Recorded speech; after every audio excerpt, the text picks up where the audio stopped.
Oh,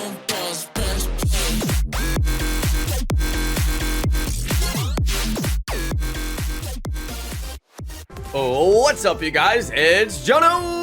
Welcome to another lit Pokemon Unite episode. Today, I am gonna be making it all the way to Expert Rank 3. That's right, I am moving progressively through these ranks. I am going fast, you guys. I actually don't have enough time to edit these videos and upload them, unfortunately. But we are just going one day at a time, which is great. I'm back on a daily upload schedule, uploading Pokemon Unite. That is very exciting, you guys. That is very exciting indeed. I have been waiting for a game to get me as juiced as this game has gotten me. So this is very, very fun. I'm enjoying the gameplay, and let's dive into another episode of matches. Alright, you guys, so I'm playing Garchomp. I am only playing Garchomp.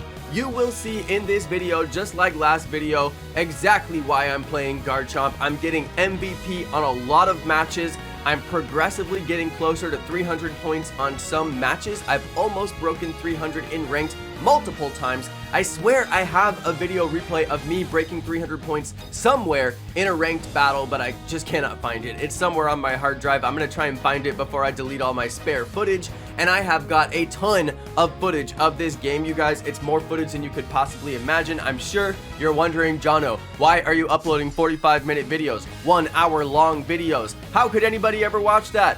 I understand, you guys. That's why I'm premiering the videos. We've been doing the live premiere video, which is basically like a big live stream chat where you can come hang out with me while we watch the video. We've been talking about the plays, watching the matches together. It's a really good experience, so I do encourage everybody to try to set the reminder for that premiere when you get the notification, and I will try to find a consistent time where I can make it for those premieres and we can all watch together, because these matches are really, really good, but they're also really long, I gotta say. One thing that's also long is the matchmaking. It takes forever in the matchmaking, and that's why I try to open up every single one of those trainer cards, because it just takes forever in the matchmaking.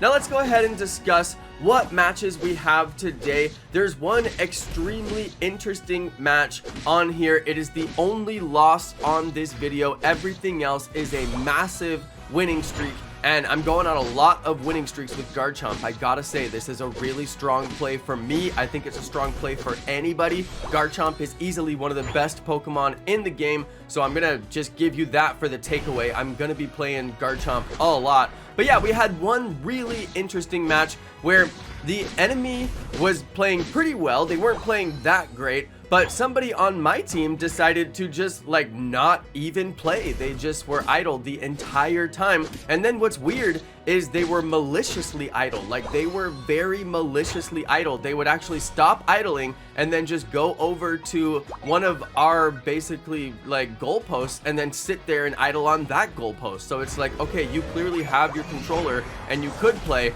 but you're just purposefully idling and ruining the match for everybody on our team. I was really upset about that. Of course, I reported them, and their report is very interesting. Sometimes you report people and it doesn't say anything at all, and sometimes you report people and it actually says that they took action against that person. And it happened on this particular match. The person was very egregiously being malicious in the battle by idling and ruining the game for other people. I really have no idea why anybody would do that.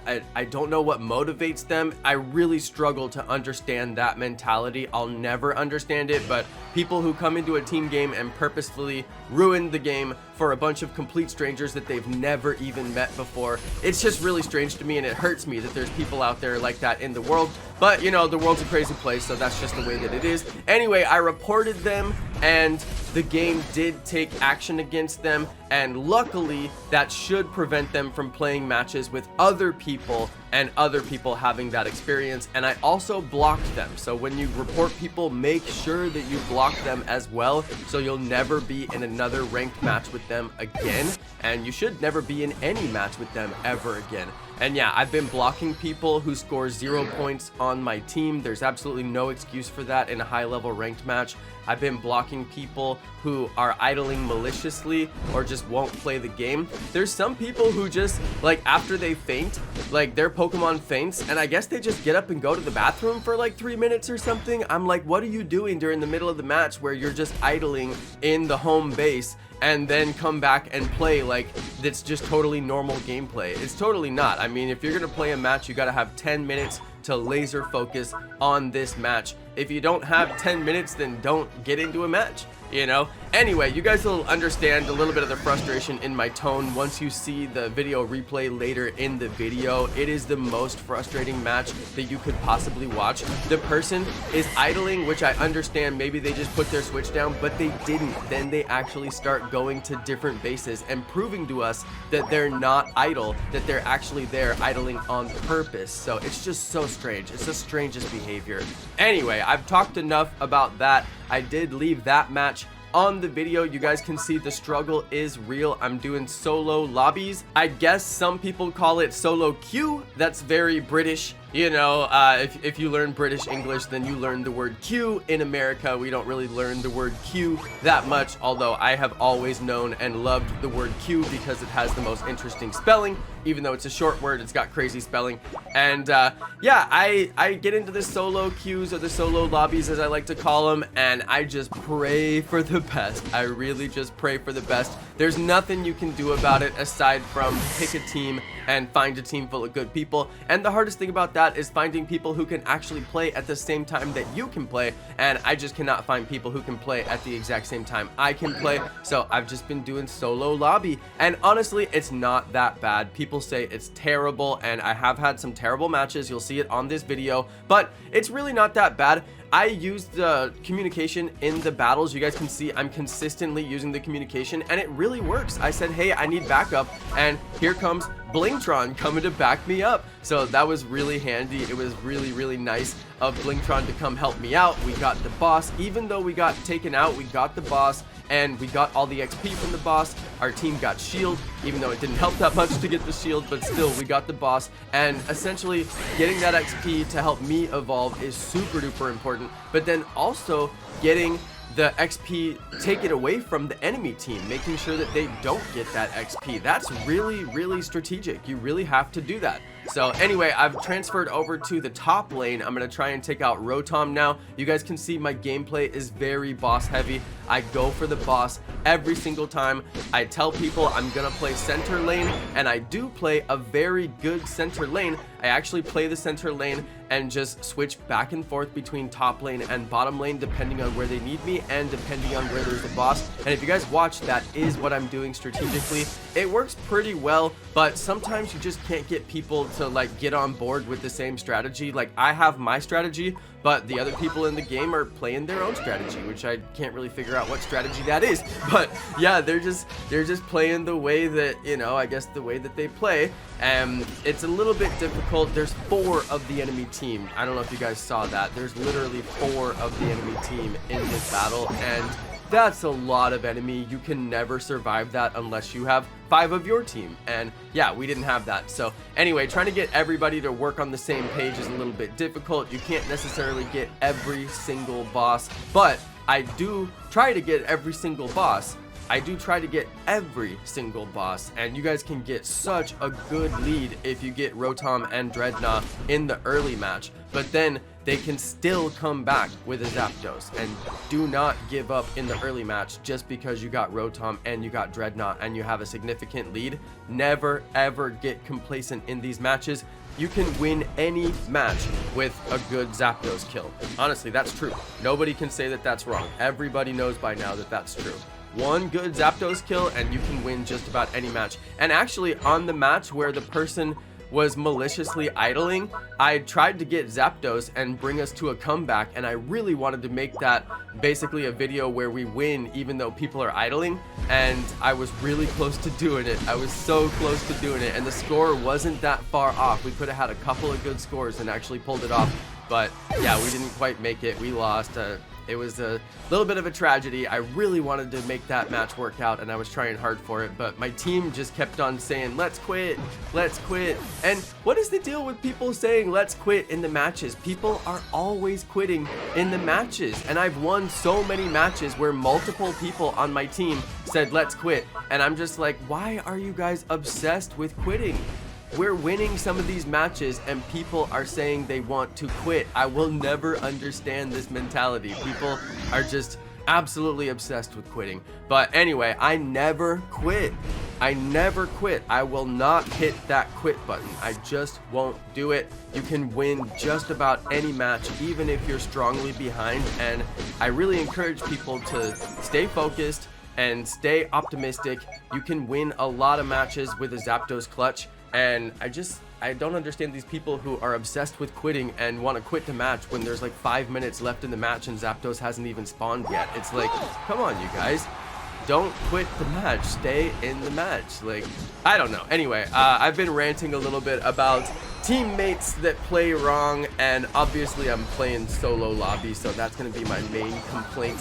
But honestly, I really don't have that much of complaints about the solo lobbies. I've been able to progress. I'm progressing further and further, and I'm really happy with the gameplay that I'm putting out. And if you guys look, I'm getting MVP on many of the matches on this video. So I have to say there's nothing to complain about. I'm very happy with the way that the game is going. The only thing that I really struggle with is the Unite move on Garchomp. It is so hard to actually get hits, and it can be totally nullified by Slowbro just incapacitating you. And I don't know if you guys see, I'm about to have a really hard time trying to get this score in there, and then I finally get it in there. So yeah, I'm just really score obsessed. I'm always trying to make sure that I get my score in, and yeah, I will score even right in the middle of battle, and you get XP and you get health from doing that. And I get shield when I do that too because of my score shield. So in the middle of a battle, to just pull up a shield out of nowhere and then get free health, that is super OP. And that's probably one of my most advanced strategies that I would recommend to you guys. Get the score shield and score in the middle of battles. When you're in those enemy battles on the enemy base, you can get health out of the enemy base too. They're not the only one who can get health out of their base. You can get health out of there too if you just score.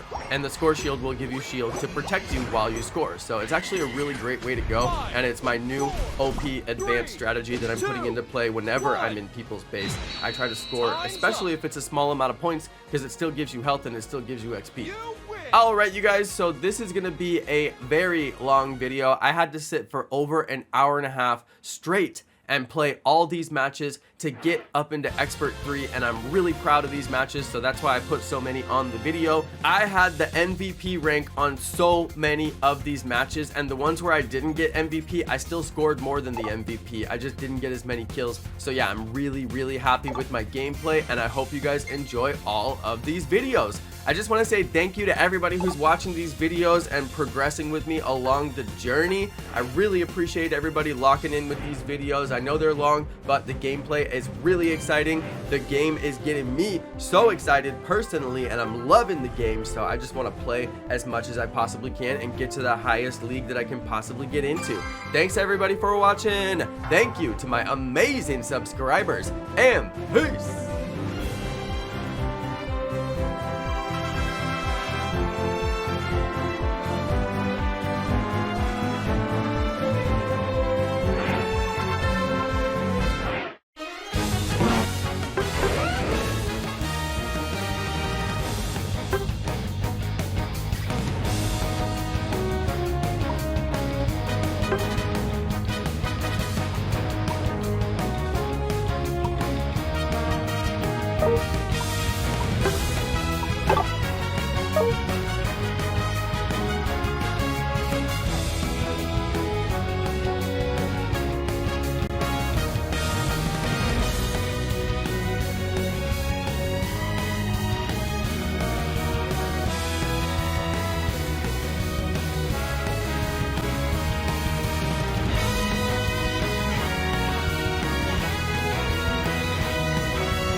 You win!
Alright you guys, so I wanted to talk through this match just a tiny bit more because what you're seeing on screen might be hard to understand. Whenever a teammate leaves a battle, it says on the top right, you can press and hold the plus button, and then you have to hold it and then use the left or right button to give the CPU commands. So what I did was I gave the CPU commands and it then started to help me out, and I thought, oh, we'll be fine. This match will be just fine. Here's what happened. The person reconnected. They reconnected so that the match could not be played, and they came back in and idled after this happened. You can see in just a little bit, their character will start idling again, which makes no sense, and there's no way to control the CPU. But then it doesn't just idle the whole time, it actually goes to different bases near the end of the match and just sits on the base and does nothing. It's totally them reconnecting and then purposefully idling. Maybe they had a friend who was in this match, so there's like a two-person team and they're trying to hurt their friend at the expense of the rest of the team or something. I'll never understand this, and I've tried to understand it, and I've put together a couple of different use cases that account for this, and maybe they're true. Maybe it's somebody who's in a team match with their friend, and once they saw that I had given it the command to operate, they were like, no, I don't want it to operate. And because they had been able to see that it was operating, then they're like, no, and then they went back to idling. And then you can see that they don't just idle the whole time, which to me would indicate that the CPU just, lost its instructions and I don't have a way to give it instructions again. No, then they start wandering around different bases for no reason. So it's the strangest thing I ever saw, and I just wanted to comment that they definitely reconnected and got back into the match and then started idling again, even after I gave the CPU instructions, which would have probably saved our match. Anyway, there's a little bit more detail on that situation.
What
a goal!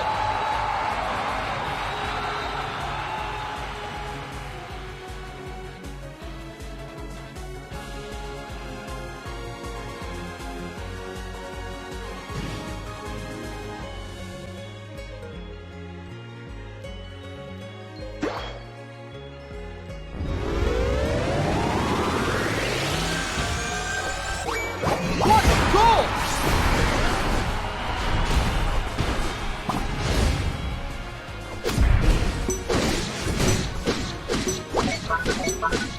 Five, four, three, two, one. Time's up.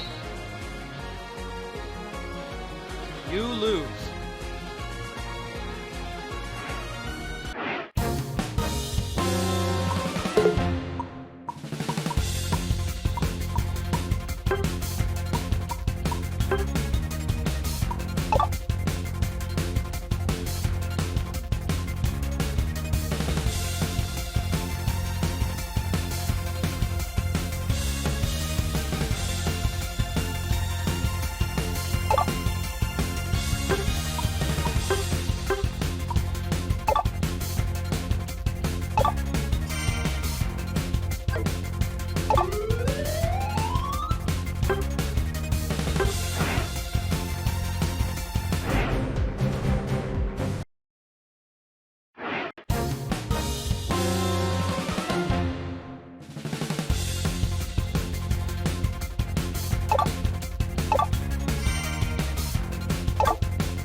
What a goal!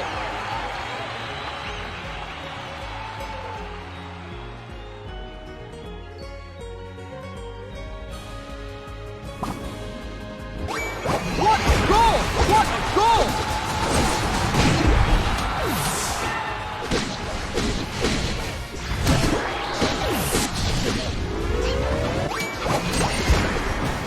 What a goal!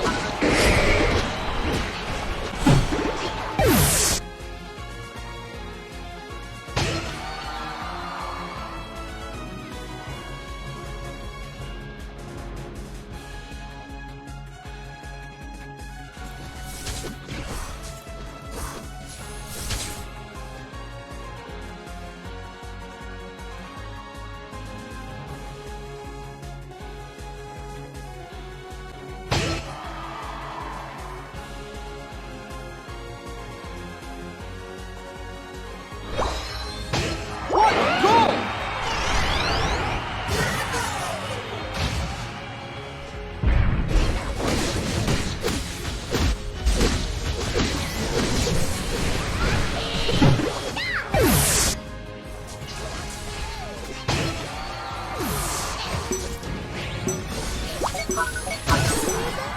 Five, four, three, two, one.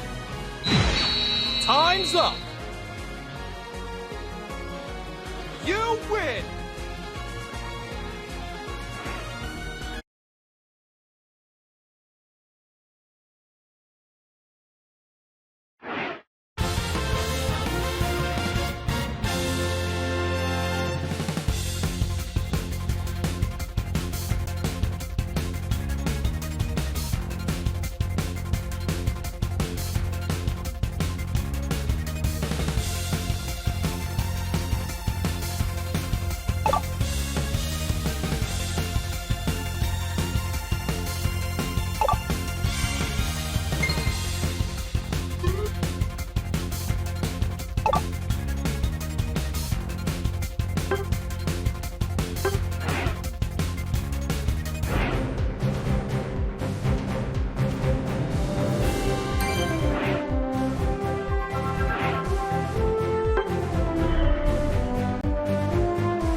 You win!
5, 4, 3, 2, 1. Time's up. You win.